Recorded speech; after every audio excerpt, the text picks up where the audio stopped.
Hello friends, आज हमारे पास constraint motion का एक और न्यूमेरिकल है। एक वेज दिया है m मास का, एक ब्लॉक है m मास का और एक बार है स्मॉल m मास का। ये नीचे गिर रहा है विद एक्सीलरेशन a। ये वेज और ये block with acceleration b left की तरफ जा रहे हैं। There is no relative motion between m and m। इन दोनों के बीच में कोई रिलेटिव मोशन नहीं है। इसका मतलब ये हुआ कि अगर मैं इस ब्लॉक को इस वेज के अंदर से देखूंगा तो ये मुझे स्टेशनरी नजर आएगा, या ग्राउंड से देखेंगे तो दोनों के एक्सीलरेशन सेम नजर आएंगे। They will move together with same acceleration. ये मतलब है कहने का कि there is no relative motion between this wedge and this block. Ground से देखेंगे तो दोनों सेम एक्सीलरेशन से जाएंगे, और अगर वेज से इस ब्लॉक को देखूंगा तो ये स्टेशनरी नजर आएगा। You can solve in any one way by taking any one reference frame for this block. Either you watch this block from the wedge or from the ground. ये wall है जिससे बार supported है और सारे surfaces जो हैं वो frictionless हैं। ये एंगल हमको थीटा दिया हुआ है, तो हमको बताना है कि जैसे जैसे ये बार नीचे स्लिप करेगा तो ये नीचे स्लिप करेगा तो ये इसको ऐसे धक्का मारेगा और ये वेज और ये ब्लॉक दोनों बी एक्सेलरेशन से आगे जाएंगे। We have to find small m the mass of the bar if capital M and theta are given to us. तो अगर मुझे कैपिटल M की वैल्यू दे रखी है और थीटा की वैल्यू दे रखी है तो फिर किस तरह से मैं इस बार का मास निकालूंगा, उसका क्या फॉर्मूला होगा वो हमको देखना है। ऑल्सो हमको ए और बी डिटरमाइन करना पड़ेगा ताकि हमको स्मॉल m की वैल्यू मिल सके। All surfaces frictionless and this wall rigid. ये वॉल मूव नहीं कर सकती है। तो हम सबसे पहले इसको ले सकते हैं ब्लॉक को, या इस वेज को ले सकते हैं, या इस बार को ले सकते हैं। एक एक करके बॉडी लेंगे, उनके फ्री बॉडी डायग्राम्स ड्रॉ करेंगे और उनको हम एनालाइज करेंगे। तो मे बी सपोजिंग मैंने इस ब्लॉक को ले लिया सबसे पहले, तो इस ब्लॉक को मैं देख रहा हूं फ्रॉम द वेज, मैं ऐसे कर रहा हूं। तो अगर मैं इधर से इसको देखूंगा तो ये मुझे स्टेशनरी नजर आना चाहिए, और बिकॉज मुझे मालूम है कि ये एक्सेलरेशन से आगे जा रहा है, ये वेज विद एक्सेलरेशन b, तो जब मैं यहां से देख रहा हूं तो ये एक्सेलरेटेड रेफरेंस फ्रेम है। तो मुझे इसको स्टडी करते समय when I am observing from wedge, इसके ऊपर स्यूडो फोर्स लगाना पड़ेगा apart from all the real forces. तो चलिए स्टार्ट करते हैं। देखो ये ब्लॉक मेरे पास इस तरह से है, ये ब्लॉक मैंने बनाया, ठीक है, ये m मास का। इसके ऊपर कौन कौन से फोर्स हैं? देखो जब ये ब्लॉक ये बार नीचे आएगा तो ये दीवार को भी धक्का मारेगा, इसको भी धक्का मारेगा, तो ऐसे नॉर्मल रिएक्शन आएगा बार और वॉल के बीच में। ये इसको भी पुश करेगा तो इन दोनों के बीच में नॉर्मल रिएक्शन आएगा। ये इसको पुश करेगा तो नॉर्मल रिएक्शन आएगा। तो मे बी यहां से इसको नॉर्मल रिएक्शन n1 मिल रहा है। वी थिंक लाइक दिस, ये n1 नॉर्मल रिएक्शन हुआ, वही नॉर्मल रिएक्शन इस पर ऐसे परपेंडिकुलर डायरेक्शन में आ जाएगा। नाउ ऑब्जर्व वेरी केयरफुली कि अगर हम देखें इस बात को, तो ये लाइन मैंने ड्रॉ की, मुझे ये एंगल थीटा दिया हुआ है। आपको बहुत ध्यान से समझना होगा कि कौन सा एंगल थीटा है कौन सा नहीं। ये मैंने ग्राउंड ड्रॉ किया और ये वाला लाइन ड्रॉ किया मैंने इसके पैरेलल, ये एंगल थीटा है मेरे पास। ये और ये परपेंडिकुलर, इसको ऐसे ड्रॉ कर लिया मैंने, एक्स एक्सिस ले ली। तो to find components, of course पहले सारे फोर्स लिख लेते हैं। n1 फोर्स आएगा, इसका फोर्स mg नीचे की तरफ आएगा, तो यहां से इसको नॉर्मल फोर्स मिला, mg फोर्स मिला, और यहां पर मैंने क्या ड्रॉ कर लिया, mb फोर्स। ये कौन सा फोर्स है? स्यूडो फोर्स है। ये बात हो गई। And this is stationary now because मैं इसको यहां से देख रहा हूं। तो all upward forces should balance downward forces and all left forces should balance right forces, because ये स्टेशनरी है। मैंने यहां से देखा, इसको मैंने स्यूडो फोर्स लगा दिया है। तो ये वर्टिकल फोर्स है, ये हॉरिजॉन्टल फोर्स है। ये फोर्स के मुझे कंपोनेंट्स लेने पड़ेंगे बिकॉज मैंने एक्सिस ऐसे चूज कर रखी है। तो let me draw the components. एक कंपोनेंट ऐसे आएगा और एक कंपोनेंट ऐसे आएगा। ये एंगल थीटा हुआ तो ये 90 माइनस थीटा हो जाएगा, तो ये एंगल थीटा हो जाएगा फिर से मेरे पास, तो ये 90 माइनस थीटा, तो this becomes n1 sin theta and this force becomes n1 cos theta. यहां लिखता हूं आपके लिए, this upward force becomes n1 cos theta. Let me check again कि मैंने cos साइन बराबर लिया है कि नहीं। ये एंगल थीटा है मेरे पास, ये वाला आप देख सकते हैं, इसके पैरेलल मैंने लिया। ये थीटा, तो ये 90 माइनस थीटा, तो ये थीटा हो जाएगा, फिर ये 90 माइनस थीटा, तो ये n1 sin थीटा, ये n1 cos theta. So this will balance this one and this will balance this one. तो मेरे पास इक्वेशन क्या आ गई, n1 cos थीटा, इसको मिटा देता हूं, n1 cos theta that is equal to mg and n1 sin theta that will be mb.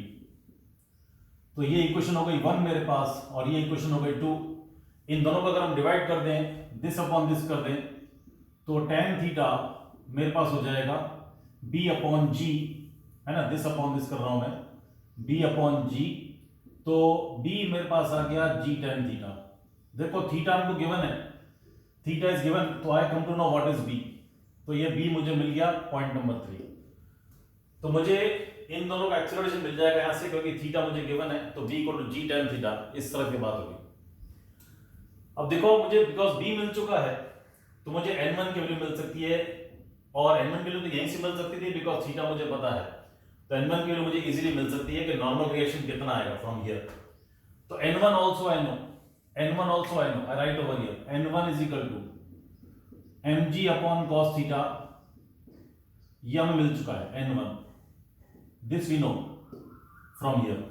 ठीक है ना, because theta is given to us, तो हमें मिल जाएगा. m मालूम है, m and theta both are given, तो m और थीटा दी जाने से मुझे n1 मिल जाएगा. नॉर्मल रिएक्शन कितना है. Now we come to this block. इस ब्लॉक पे आते हैं, देखिए इसको देख लेते हैं. ऐसे बना लिया इसको हमने, ये एंगल थीटा है मेरे पास, ये एंगल भी थीटा है मेरे पास. इसने इसको नॉर्मल रिएक्शन दिया था n1, तो वही नॉर्मल रिएक्शन n1 यहां पर आ जाएगा, और उसके कंपोनेंट्स आ जाएंगे उल्टे, n1 sin थीटा अकॉर्डिंगली, और ये n1 cos थीटा. ठीक है भाई. तो मैं कंपोनेंट्स को लिख रहा हूं बिकॉज मैंने एक्सिस कैसे चूज की हुई है, एक्सिस ऐसे चूज की हुई है x एंड y. तो जो भी वेक्टर्स मेरे इन डायरेक्शन में नहीं होंगे उनके मुझे कंपोनेंट्स लेने पड़ेंगे. इसका वेट है mg, वो तो आएगा, नॉर्मल रिएक्शन ग्राउंड से आएगा n2, और यहां से नॉर्मल रिएक्शन, यहां से normal reaction n3, something like this. Okay. तो ये एंगल थीटा होने से देखो क्या होगा बेटा, हमको एंगल थीटा देखना है कौन सा होगा. तो यहां अगर मैं ड्रॉ करता हूं तो देखिए ये एंगल थीटा है, और ये मैंने इस तरह से परपेंडिकुलर ड्रॉ किया ये. तो if I think, if I draw like this, ये मैंने ड्रॉ कर दिया यहां पे, तो ये थीटा है मेरे पास. तो अगर हम सोचने जाएं तो इस तरह से सोचें कि ये लाइन ले ली मैंने, ठीक है, तो ये एंगल मेरे पास थीटा हो गया, कॉरस्पॉन्डिंग एंगल्स. तो इसका मतलब ये एंगल मेरे पास थीटा हो जाएगा कॉरस्पॉन्डिंग एंगल से. तो ये एंगल थीटा है मेरे पास, तो ये एंगल 90 माइनस थीटा हो जाएगा. I think like this. ये एंगल थीटा है, ये एंगल थीटा है, तो 90 माइनस थीटा, तो this becomes n3 sin theta. Components बहुत ध्यान से लेने हैं, और ये हो जाएगा n3 cos थीटा. इस तरह से मुझे बात लेनी. तो n3 के कंपोनेंट्स मैंने ले लिए, n3 sin थीटा और n3 cos थीटा, ये बात होगी. तो दिस वाज थीटा, तो ये भी थीटा हो गया कॉरस्पॉन्डिंग से, तो ये भी थीटा हो गया, तो ये 90 माइनस थीटा, तो ये n3 sin थीटा और ये n3 cos थीटा, ये बात होगी. तो मेरे पास इसके ऊपर एक तो नॉर्मल रिएक्शन यहां से आएगा, एक नॉर्मल रिएक्शन यहां से आएगा, इसका वेट आएगा वो मैंने ले लिया, इसका नॉर्मल रिएक्शन आएगा वो मैंने ले लिया n2, इस तरह से बात. And then this block is moving like this with acceleration b towards the left.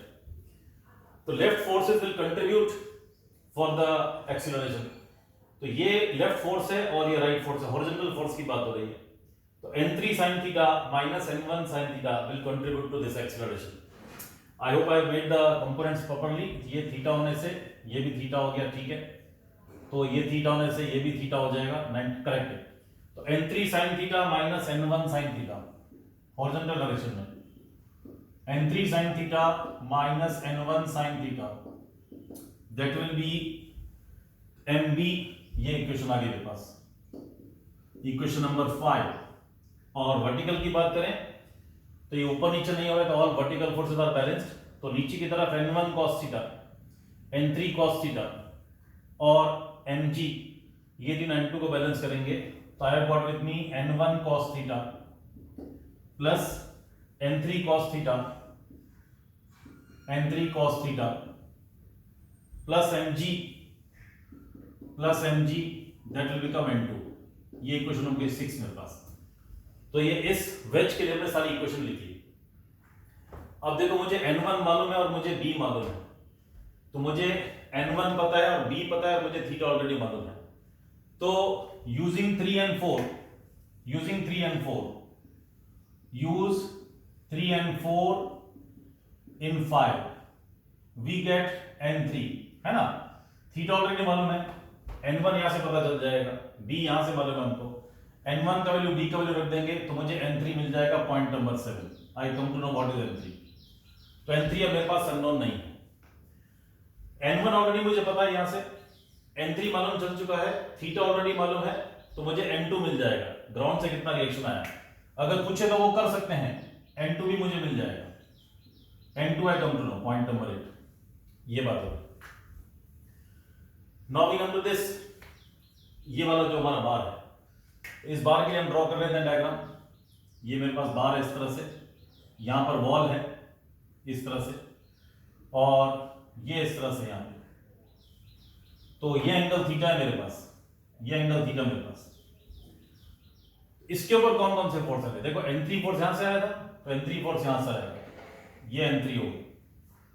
इसका वेट mg और फिर नेट एक्सीलरेशन a आ रहा है इसके पास, ये बात। तो इसके ऊपर कौन कौन सी रिएक्शंस हैं? अच्छा, ये वॉल को भी धक्का मारेगा तो ये n4 हो जाएगा, और यहां से मुझे ये n4 मिलेगा, ये बात। That is all. तो वॉल से रिएक्शन आया इसके ऊपर, यहां से रिएक्शन आया n3, वो हमने ले लिया, इसका वेट और नीचे की तरफ एक्सीलरेशन। नाउ सी, इसको अगर हम देखें तो n4 nmg, ये n4 और mg और ये नीचे की तरफ है, तो हम इसके कंपोनेंट्स ले लेते हैं लाइक दिस, ये बात हुई। तो let us think about the angle theta. ये एंगल थीटा है, तो ये 90 माइनस थीटा, तो ये थीटा हो जाएगा। तो ये मेरे पास आ जाएगा n3 cos थीटा, और ये हो जाएगा n3 sin थीटा, ये n3 sin थीटा। तो n3 sin theta minus n4 will give rise to this acceleration b, ये जो बात हो रही है। Anyway, we are not interested for that, हमें तो इसकी बात करनी है।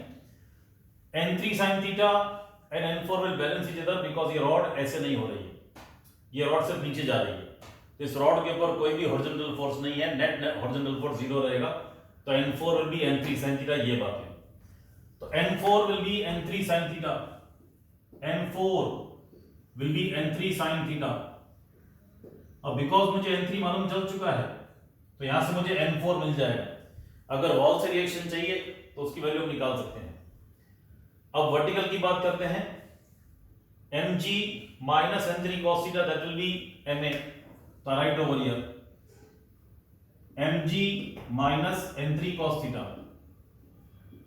mg minus n3 cos theta, that will B ma, ये बात है।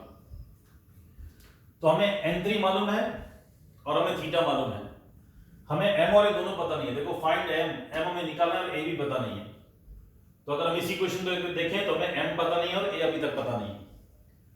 तो हम एक काम करते हैं, थोड़ा सा आपके लिए रब आउट करता हूं, आप प्लीज कॉपी कर लीजिए, इसको मैं रब आउट करता हूं आपके लिए। देखो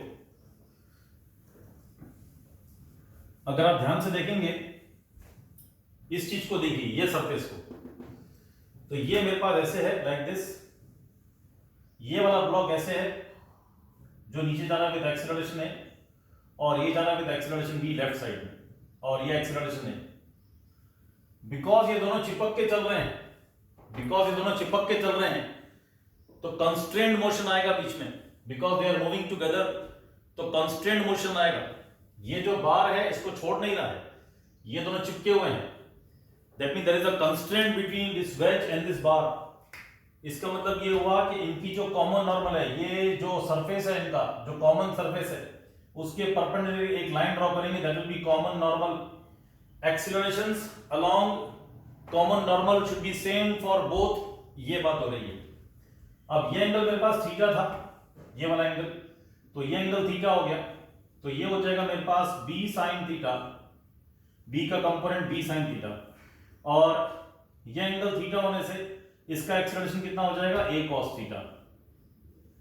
तो b sin theta should be a cos theta. ये इक्वेशन आई है मेरे पास, और एक और इक्वेशन आ गई, b sin theta is equal to a cos theta by constraint motion, b sin theta is equal to a cos theta. तो accelerations along common normal same होने चाहिए, बिकॉज ब्लॉक, ये जो वेज है और ये बार है, ये दोनों चिपक के चल रहे हैं इस सरफेस पर। तो जो कॉमन नॉर्मल है उसके आपको अलोंग उनके एक्सीलरेशंस सेम होने चाहिए। तो मैंने आपको ड्रॉ करके दिखाया, ए ऐसे बी ऐसे, तो कंपोनेंट लिए मैंने, तो b sin theta is a cos theta. अब जब आपको थीटा मालूम है और बी मालूम चल चुका है, तो यहां से मुझे ए मिल जाएगा, फिर ए को यहां रख देंगे तो मुझे क्या मिल जाएगा, एम मिल जाएगा। ये बात है। तो इस तरह से एक एक करके किस तरह से हमें सारे वेरिएबल्स मिलते गए, ये आपने सीखा। तो आपको वॉल का रिएक्शन चाहिए, ग्राउंड से रिएक्शन चाहिए, whatever you want you can get all the values. आपको क्या करना है, हर एक बॉडी की अलग अलग इक्वेशंस ऑफ मोशन बनानी है और उनको लिखते जाना है, फिर एक एक करके वैल्यूज निकालती जानी है। यहाँ पर एक और कंडीशन जो बच्चों को ज्यादा करके समझ में नहीं आती, वो ये, आप सारी इक्वेशन ऑफ मोशन तो लिख लेते हॉरिजॉन्टल वर्टिकल डायरेक्शन में, लेकिन आप लास्ट में अटक जाते because there were two variables here. इसको कैसे सॉल्व करते हैं, इसको सॉल्व करने के लिए हमारे पास स्मॉल m या a होना चाहिए, दोनों ही निकालने हमें। तो हम क्या करेंगे, एक कंस्ट्रेंट रिलेशन हमने यूज किया। कंस्ट्रेंट रिलेशन कौन सा, कि इसका एक्सीलरेशन और इसका acceleration along this direction, along common normal same होना चाहिए। होप ये सब आपको समझ में आया होगा। Thank you and God bless all of you.